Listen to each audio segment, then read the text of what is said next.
If you're neurodivergent, deeply empathic, and very sensitive to injustice, then the world is probably feeling quite heavy for you at the moment. Today we're going to be talking all about that and what it means to be neurodivergent and to feel so deeply at the same time. For those who are new to my videos, I'm Kath. I am a late diagnosed autistic and ADHD woman, and I am an empath. I have been an empath for my whole life, or at least from a very young age.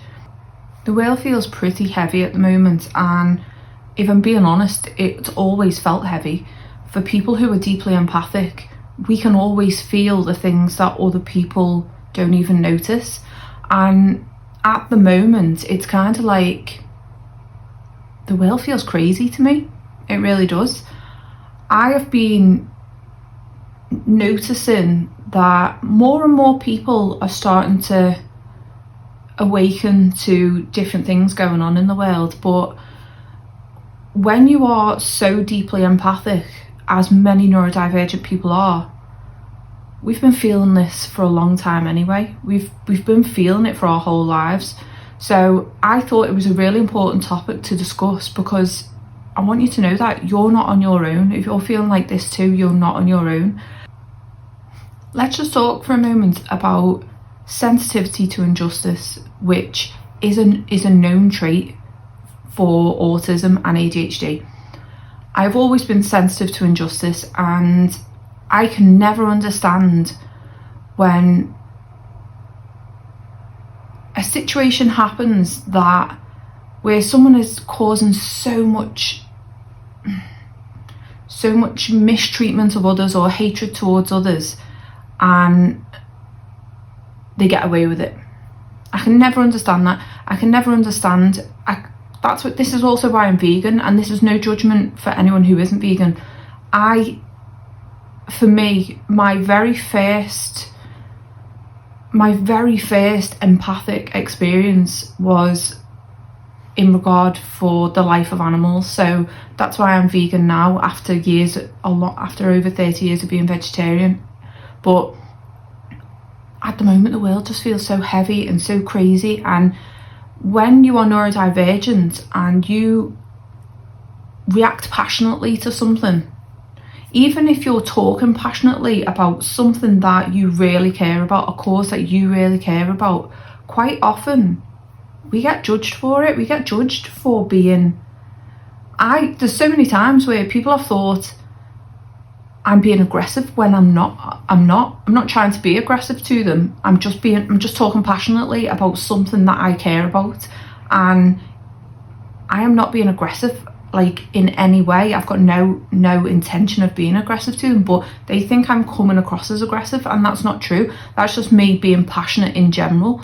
When it comes to something as important as an injustice in society, we are often,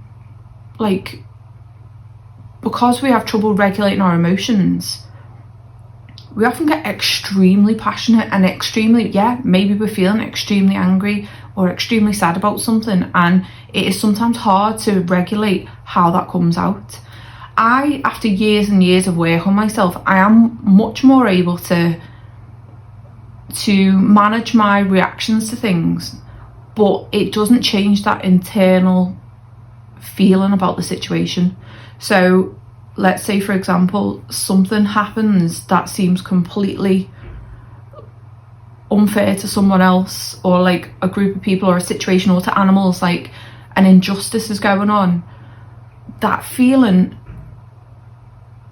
sometimes I express it to an extent depending on the situation, or I'll express it a lot depending on the situation, but it's always at the surface in me. It's always in there, and it feels like it eats you up from the inside, and it's so uncomfortable, and some people are like, well, why don't you just not think about it, or well, stop reading this and stop doing that. And I get that, I understand that. I don't watch the news. I haven't watched the news for over 10 years for that reason, but because of things like social media, and like sometimes I find things by accident, and then I feel like it's almost my duty to to know about it so I can somehow try and help. And I want to know if you feel like that as well. Like, do you feel that when something's going on in the world, this is my thought process is, I like to believe that the majority of the people in the world are decent human beings and they care about things. But when something's happening in the world, it feels like there's so many people that don't care about it that I need to care even more, if that makes sense. So even though there's things that I don't necessarily want to read or want to watch or want to see, I feel like it's my duty to read those things or see those things so I can in some way try and make a difference. Do you feel like that as well? It feels like a burden. It does feel like a burden at times, but at the same time, if nobody felt like that and nobody felt the need that they had to read it and had to watch it, then how would anything ever change? I am training to be a counsellor, and I'm like, I know I'll be an amazing counsellor. I know I'm good at it. But the thing that worries me slightly, not enough to put me off, but it worries me slightly, is because I'm an empath and because I take on so much. I am hoping that my master's degree level training will kind of guide me in a way where I can manage that and be able to I don't think I'll ever be able to just not think about what people are going through, but if I can kind of manage it to a point where I think, right, this is when I'm in work mode, and I can try my hardest to step out of that when I come home.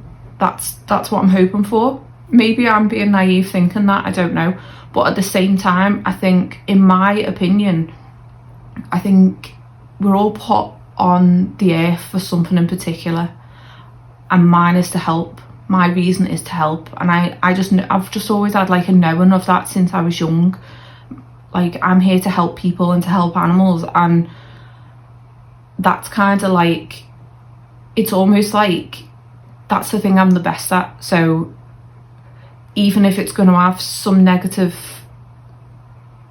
parts to it, which would be, for example, maybe me taking on too much, I need to learn how to manage that. I need to learn how to separate my feelings from other people's, in terms of, so I'm able to continue helping people. So that's something I'm working on at the moment, and something that, while I'm training to be a counsellor, I'm hoping will get easier and easier. I don't think it'll ever be completely easy to just not think about what people are going through. So, but I also believe that if I'm going to see a counsellor, I would want to see someone who was deeply empathic. I'd want to know that they can put themselves in my position, and they can understand from a deep level what I'm going through, even if they've not experienced it, because that's what we can do. That's what we can do when we experience deep empathy. We are able to feel what they're feeling. And yeah, so that was just a little side note about my own personal experience training to be a counsellor and what I'm hoping to achieve from it.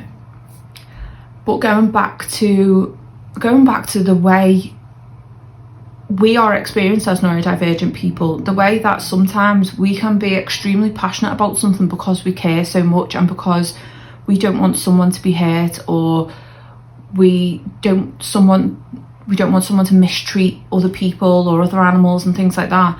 And a lot of neurotypical people, I'm not saying all, because there's so many deeply empathic neurotypical people as well, but a lot of people who choose not to look at things and not to read things and not to get involved, and maybe to kind of stay in middle ground, they don't get it. They don't understand, like, well, why don't you just not think about it? Why don't you just, why don't you stop reading that? Why don't you, like, it's not about whether you read it or not, it's always there in the back of your mind. And I just want you to know that if you're experiencing this as well, not just at the moment but throughout life, because let's face it, if you're an empathic person, chances are you've always been an empathic person. I don't think it's, I mean, it can develop. People can be humbled in life and then become more empathic, but most people who consider themselves empaths or like experience deep empathy have been like that for their whole lives, or for the majority of their lives. And it is not easy. It's not easy being in this kind of world, feeling everything, and especially when you combine that with rejection sensitivity, it's difficult. So this is not about it's not about feeling sorry for ourselves, because do you know what, as much as being empathic, as much as it's uncomfortable and it hurts like hell at times, I would not change it for the world, because I feel like the world needs more empathy. It needs so much more of that. So if you're watching this and you're an empath and you're struggling right now, please know the world needs you. The world needs what you offer. And I just wanted to kind of have a little quick chat about that, and to say that it's hard to be in the middle when you're an empath. It's hard to like take a back seat and things to happen without you feeling the need to do something about it. What I'm going to do personally is, like I said, I don't watch the news. I absolutely despise the news. It's one-sided, it's biased, it's negative. And if I watch the news, then I would struggle every day of my life. I just don't watch it. But sometimes, like online, particularly on Facebook, to be honest, I read a lot of stuff by accident, you know, just stuff that kind of is there.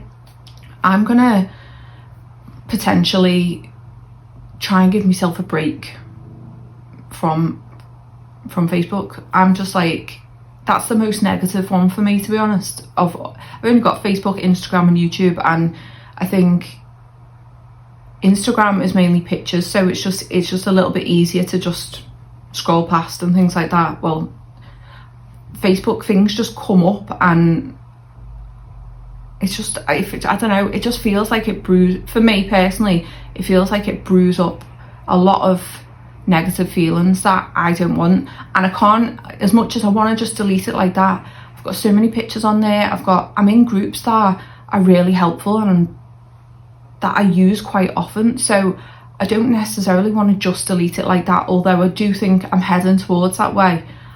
I think I'll probably delete my app for a bit and try and have a bit of a break from just seeing those things, but I'll still care what's going on, and I just need to sometimes protect my sanity, as you need to protect yours as well.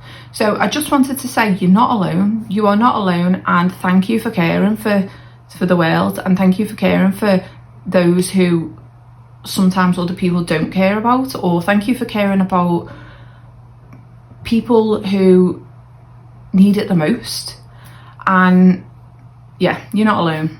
Thanks for watching. If you found value in this video, please like and subscribe, and check out my other videos about neurodiversity, autistic parenting, ADHD, things like that. Thank you. Bye.